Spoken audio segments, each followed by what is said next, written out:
안녕하십니까? 저는 올해로 92살이 되었습니다.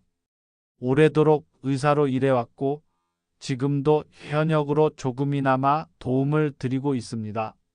오늘 이 시간을 통해 봄철에 특히 문제가 되는 미세먼지와 그로 인한 기관지 질환을 어떻게 예방할 수 있는지 함께 생각해 보려 합니다. 의학 지식도 중요하지만 일상에서 작은 습관을 바꾸고 마음을 다스리는 것이 큰 도움이 되리라고 봅니다. 봄철은 새싹이 돋고 날씨가 풀리는 시기지만 동시에 먼지가 많아져서 기관지가 예민해지고 호흡기 질환이 늘어나는 때이기도 합니다. 특히 미세먼지는 눈에 잘 보이지 않을 정도로 작은 입자이기에 호흡기로 들어갔을 때 각종 염증 반응을 일으킬 수 있습니다. 입자가 작을수록 폐 깊숙이 침투하여 기관지와 폐포를 자극할 가능성이 높으므로 적절한 예방 조치가 필요합니다. 호흡기 문제로 병원을 찾는 분들이 봄철에 크게 늘어나는 것도 이러한 미세먼지의 영향과 밀접하게 관련 있습니다.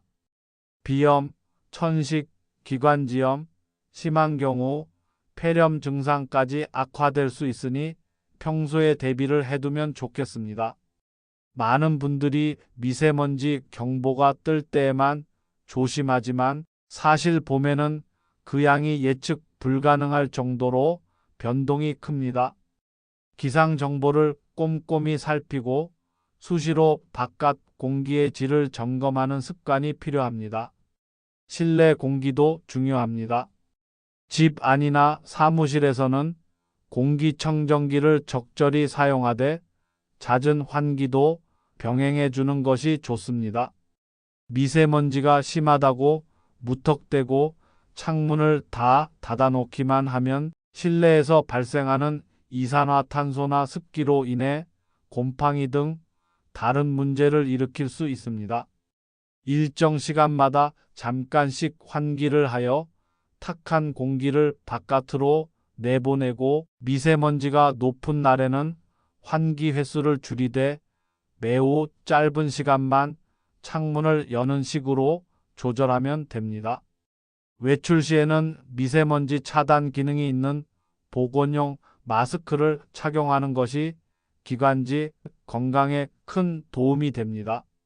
물론 마스크 착용이 답답하고 번거롭다고 느끼시는 분도 많으나 노년층이나 호흡기 질환을 가진 분들은 마스크 하나만으로도 외부 물질 흡입을 크게 줄일 수 있으니 적극 권장합니다.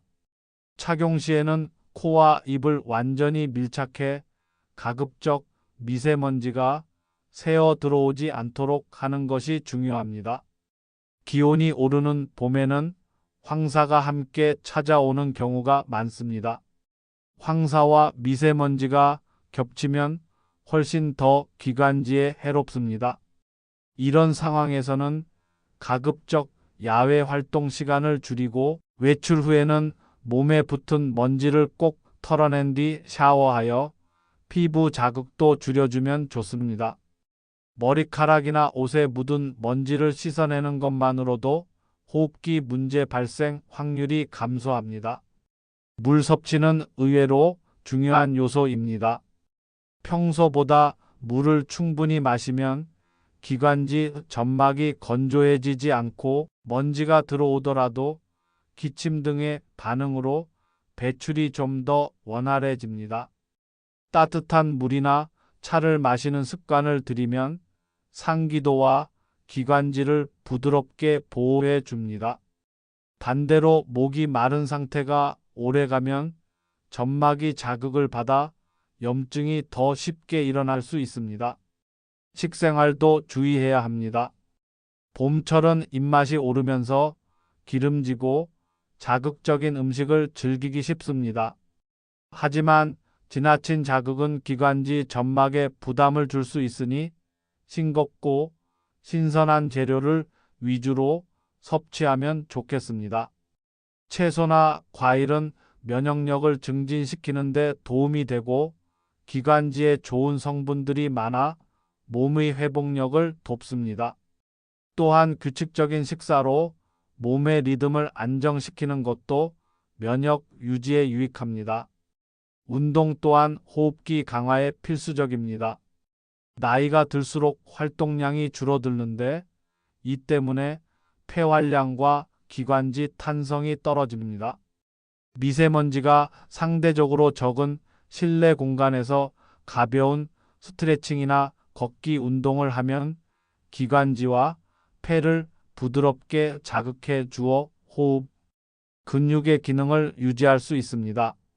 하지만 미세먼지가 심한 야외에서 격렬한 운동을 하는 것은 오히려 해가 될 수 있으니 조심해야 합니다. 천식이나 만성기관지염, 폐질환 등의 기저질환이 있는 분들은 미세먼지 경보가 내려진 날에는 외출 계획을 재고해 보시는 편이 안전합니다. 부득이하게 외출해야 할 경우 앞서 언급한 대로 마스크를 꼭 착용하고 되도록 이동 시간을 단축하시기 바랍니다. 귀가 후에는 생리식 염수로 코 안을 세척하거나 가글을 해서 하루 동안 흡입되었을지 모를 먼지를 씻어내 주는 게 좋습니다. 일상에서 기관지를 보호하려면 수면도 매우 중요합니다. 나이가 들수록 수면 시간이 짧아지기 쉽지만 한 번에 적게 자더라도 자주 휴식을 취하며 피로를 줄이는 방식이 필요합니다. 수면이 부족하면 면역력이 저하되어 먼지나 다른 유해 물질에 대한 저항력이 떨어집니다. 방 안 습도를 적절히 유지하고 침구를 주기적으로 세탁하여 먼지 진드기나 곰팡이를 줄이는 것도 잊지 말아야 합니다. 기관지 질환을 예방하는 또 다른 요령으로 금연이 빠질 수 없습니다. 담배 연기는 미세먼지보다 더 해로운 화학 물질을 다량 함유하고 있어 기관지를 자극합니다. 이미 몸이 예민해진 봄에는 담배 연기가 호흡기에 큰 타격을 줄 수 있습니다. 흡연자인 분들은 이 기회에 금연을 심각하게 고려하시고 흡연을 못 끊더라도 최소한 줄여야 합니다. 또한 주변에서 피우는 간접 흡연도 기관지 건강을 해칠 수 있으니 적극 피해 주시는 편이 좋습니다. 심리적 안정을 유지하는 것도 기관지에 영향을 줍니다. 스트레스가 쌓이면 면역력이 떨어지고 호르몬 분비가 불균형해져 호흡기도에 염증 반응이 더 잘 일어날 수 있습니다. 92년을 살면서 몸도 중요하지만 마음가짐도 그에 못지않게 중요하다는 사실을 절실히 깨달았습니다. 하루 10분이라도 명상이나 맑은 호흡을 통해 긴장을 풀어주면 면역 체계를 회복하는 데 큰 도움이 됩니다. 봄철 야외 활동 자체를 전면적으로 포기하는 것은 바람직하지 않습니다. 무조건 실내에만 머무르다 보면 비타민 D 생산이 줄어들고 기분이 울적해지거나 근력과 뼈 건강이 나빠질 수 있습니다. 대신 미세먼지가 비교적 적은 시간대를 찾아 적절히 산책하거나 바람이 적고 공기 흐름이 좋은 장소를 선택하여 움직이는 편이 낫습니다. 기상청과 주변 정보를 통해 미세먼지 농도를 확인하고 수준이 낮음에서 보통으로 유지될 때를 골라 잠시 나가 보십시오. 미세먼지를 조금이라도 줄이려면 우리 스스로도 환경을 아끼는데 동참해야 합니다. 차량 이동을 줄이고 대중교통을 이용하는 습관을 들이면 길게 보면 미세먼지 발생을 줄이는데 기여하게 됩니다. 소소하게나마 실내 공기청정과 함께 실외 환경 보전에도 신경 쓴다면 훗날 다음 세대들에게 더 나은 환경을 물려줄 수 있습니다. 봄철마다 미세먼지 문제가 거론될 때마다 여러 매체에서 조금만 조심하면 된다고 말하지만 저는 개인 차원의 노력이 매우 중요하다고 생각합니다. 의학적으로 볼 때 호흡기는 다른 장기보다 외부 환경 영향에 더 예민하고 직접적으로 노출됩니다. 평소의 습도와 환기, 외출 습관 등을 잘 관리해주지 않으면 작은 미세 입자 하나가 큰 문제로 이어질 수 있습니다. 나이가 들어서 병이 나면 회복이 어렵듯이 호흡기 질환 또한 예방이 가장 좋은 치료입니다. 병원에서는 증상을 완화하는 약을 처방할 수 있지만 근본적으로 미세먼지 유입을 줄이고 면역력을 높여 기관지를 튼튼하게 가꾸는 것이 핵심입니다. 기관지와 폐가 건강해야 삶의 질이 전반적으로 향상되고 매일 숨쉬는 일이 편안해집니다. 긴 시간 동안 미세먼지와 기관지 질환 예방에 대해 이야기를 나누었습니다. 제가 90이 넘도록 의사로 활동하며 깨달은 점은 작은 실천들이 정말 크나큰 변화를 일으킨다는 사실입니다. 과로하지 않는 생활 리듬, 적절한 식사와 운동, 부드러운 호흡, 그리고 마음의 여유가 미세먼지 같은 외부 자극으로부터 우리 몸을 지켜줍니다. 하루아침에 모든 습관을 바꾸기 어렵더라도 조금씩 시도해 보시면 충분히 효과를 보게 될 것입니다. 마지막으로 당부드리고 싶은 것은 몸의 신호에 더욱 민감해져야 한다는 것입니다.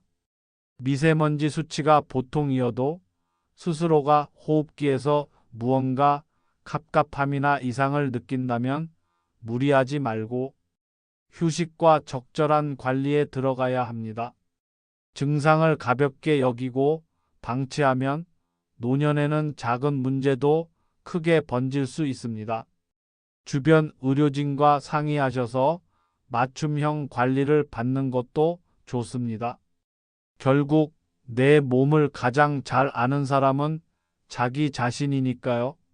지금까지의 이야기가 미세먼지 때문에 고생하는 분들, 기관지 문제를 자주 겪는 분들에게 조금이나마 도움이 되길 바랍니다. 저 역시 70, 80, 90을 지나면서 여러 번 건강 위기를 경험했지만 그때마다 소소한 생활 습관 조절과 마음 다스리기를 통해 극복할 수 있었습니다. 여러분도 너무 겁내지 마시고 내가 할 수 있는 선에서 조금씩 실천해 나가시면 건강한 봄날을 보낼 수 있으리라 확신합니다.